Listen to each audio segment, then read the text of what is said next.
Many people complain they find it difficult to learn how to read music.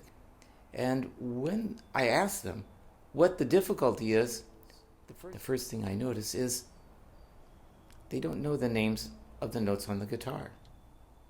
Okay, now that might seem self-evident, but when we learn to speak whatever language we grow up with, they don't give us a textbook. They give us an experience of the words, of the sounds. And so we know what an apple is, and a dog is, and a cat is, before we learn to read. So my premise in my thesis here for you is that the first and most important thing to learn is the names of the notes to get around your guitar. In the example I played at the beginning, I simply played mostly within the range of the guitar from the 5th string open to the 3rd fret. And then I inched my way up to the 8th fret and eventually made it up to the 10th fret. In doing so, I was fingering notes in 1st position, then in 5th position, in 7th position. Now, if we looked at the notes on the staff, we would find the majority of the notes in 1st position can be found in other parts of the guitar, the same pitches, up to here, up to G, which is on the 2nd string, 8th fret. Yep. Beyond that, we get notes like A, B, and C, which go above the staff. So within the body of the staff, most of those notes are there. So let me present to you some ways that you can learn the names of the notes, and then in subsequent lessons, I will show you how to learn how to read music very quickly, at least to recognize pitch and where it is on the guitar. Okay, so we'll start in 1st position. The notes in 1st position revolve around first the open strings of the guitar. So the easiest way for you to think about this is that we have 7 letters in the musical alphabet. When we get from A to G, when we get to G, we start back at the beginning again. Okay.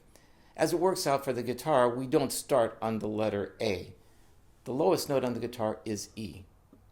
The next open string is 4 notes away. And when we say 4 notes, we're counting all the letters. So if this is E, and if I count F and G, A would be the 4th letter. So E, F, G, A, and then A, B, C, D, D, E, F, G, and from the G to the 2nd string, from G to B, the string is tuned 3 notes away. So we call that a 3rd. So there'd be G, A, B, and then 4 notes away from B to E. B, C, D, E. So the very first thing that you can do, if you do this with me, is say the names of the notes. And of course you can memorize it, you can come up with maybe a pattern, but I think it's really helpful to know the distance between things. Yes? So it's not going to hurt you if you say the letters in between. Yep. Yeah, here we go. Most of them are 4ths. Only the 3rd to the 2nd string is a 3rd. Okay. Ready? Starting on E. E, F, G, A, B, C, D, D, E, F, G, G, A, B, B, C, D, E. Voila. Okay. Now, a little piece of information. If you look at the keyboard, a piano, you'll notice that there are black keys and white keys. But at specific places, there is no black key in between. Between the notes B and C and E and F. So if you are finding that you might forget this, I always tell people just remember BC, if you like the cartoon or remember before Christ, and EF, extra fries. Anyway, those are the only two combinations of notes that we would designate are semitones or half steps. So between E and F would be only one fret. So we have E, F, and then 2 frets between F and G. Okay, so E, F, G. And this would be true everywhere on the guitar. There will always only be 1 fret between E and F and B and C. Okay, so let's keep on going. E, F, G, A, B, remember B, C, C, D, E, F, G, A, B, C, D, E, F, G. So we've learned a couple things. I just review. We learned that the majority of the notes, the open strings of the guitar, are tuned in fourths between E, A, D, and G, and B and E. But between G and B, the third and second string, that's tuned to a third, just 3 notes between G and B. Okay. So with that, we went through the entire scale because we learned one other concept, and that is there's only 1 fret distance between E and F and B and C, E and F, B and C, E and F. Okay, so now if you practice your scale in first position and you remember this, you start E, F, G, A, B, C, D, E, F, G, A, B, C, D, E, F, G, and you do that 4 times in a row. The first few times you'll have to do a lot of thinking, but after a while you're going to start to notice it's pretty easy, and you'll start to know the open strings. Yeah. And then you do the same thing, but then you include the fingers. E, F, G, A, B, C, D, E, F, G, A, B, C, D, E, F, G. Yeah. Now you've learned all the notes in first position, at least the names of them, as you do them in sequence. But sometimes it's good to put more of a challenge. So what I recommend people to do is the next step is start playing the notes and do thirds only. In other words, every other note. So you play E and you skip F and you go to G. And after G, instead of playing A, you go right to B. You skip C and go to D. You skip E and go to F. You skip G and go to A. You skip B and go to C. And you skip D and go to E. Okay. That takes a lot more thinking. But in the process, you'll start to get an idea that some of these notes are not always going to appear in sequence by step. So to get away from by step and having to think a little bit more, it helps firm your memory of what the names of those notes are. You're also doing something that's going to be helpful. I'll explain in just a second.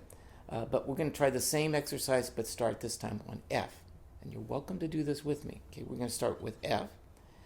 We skip G and go to A. So F, skip G and go to A. Skip B and go to C. Skip D, go to E. Skip F and go to G. Skip A and go to B. Skip C and go to D. Skip E and go to F. Yeah. So I'll do this one more time.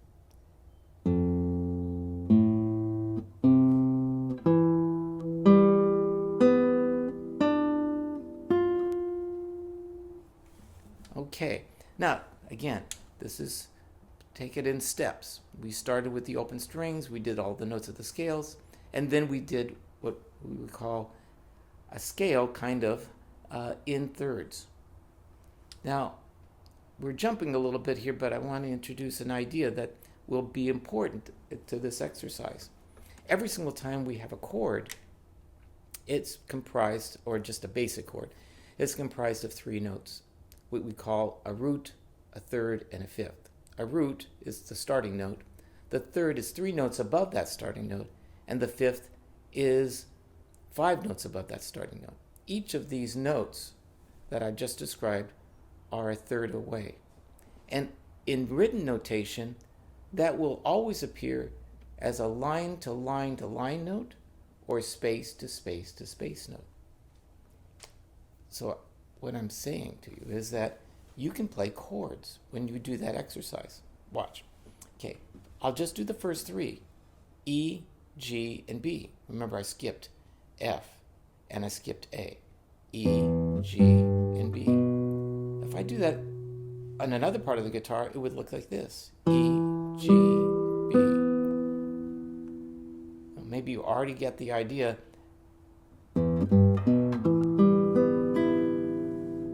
It's an E minor chord. So you will also, if you take 3 of those notes and you try to find them all the way up and down the fretboard, you'll find chords. Let's try with F. F, G, A, B, C. You can also find F here and do the same thing.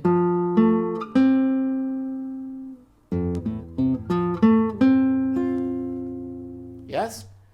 Okay, you get the idea. I'm not going to do that with every one of those. That'll be a challenge for you. Okay, so now let's go back to what we started with. You remember I started doing some scales in first position.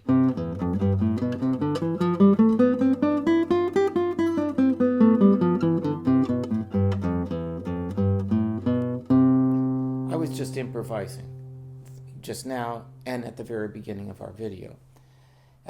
Improvising is taking what you know and walking it around. There's nothing remarkable about that except when you're doing a scale, you're actually purposely stepping only on certain tones.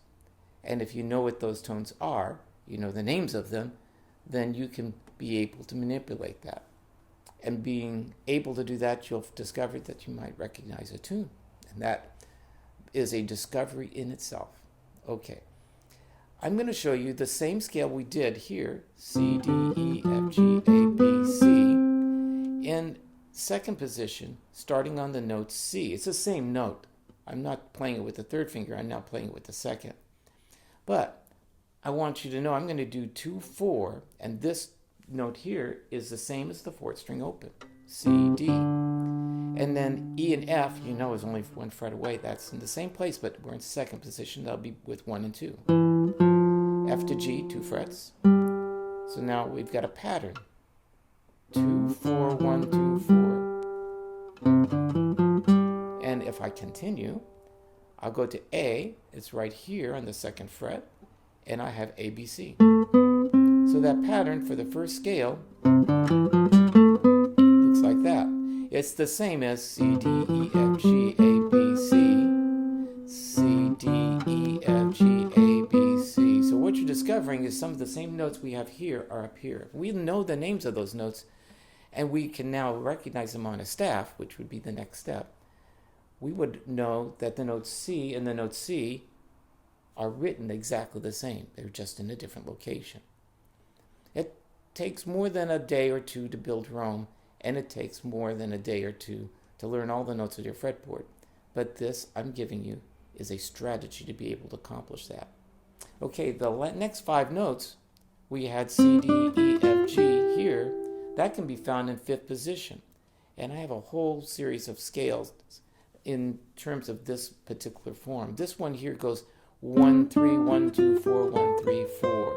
Now you notice it was different than the other one. The other one it started with 2 and 4 and went to 1. And the reason the fingering is different here is because the 3rd and 2nd string is tuned to a 3rd. You're right.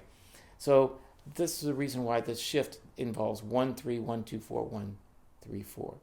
But just so you know, if I had taken that same fingering and moved it down from the 6th string to the 4th string, I would have had a G scale. We don't want to go there because there's a sharp in that, but all to say, fingering patterns will be repeated, and that will be of help to you. So this fingering pattern, C, D, E, F, G, A, B, C, and this fingering pattern, C, D, E, F,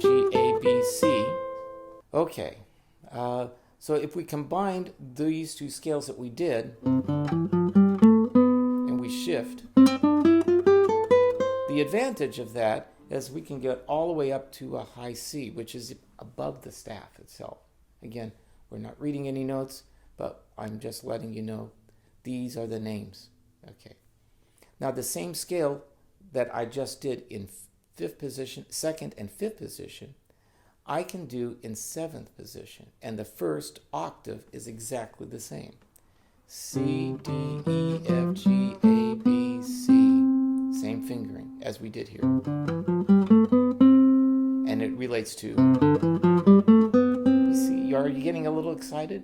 So you're learning now that the same notes that you had here can be found here and can be found here. That means if I want to write a particular note down, I have a choice on the guitar where I play it. And this is an advantage because if you listen carefully to that note and then this one, they have a little bit different tone. Sometimes we make that choice based on the sound.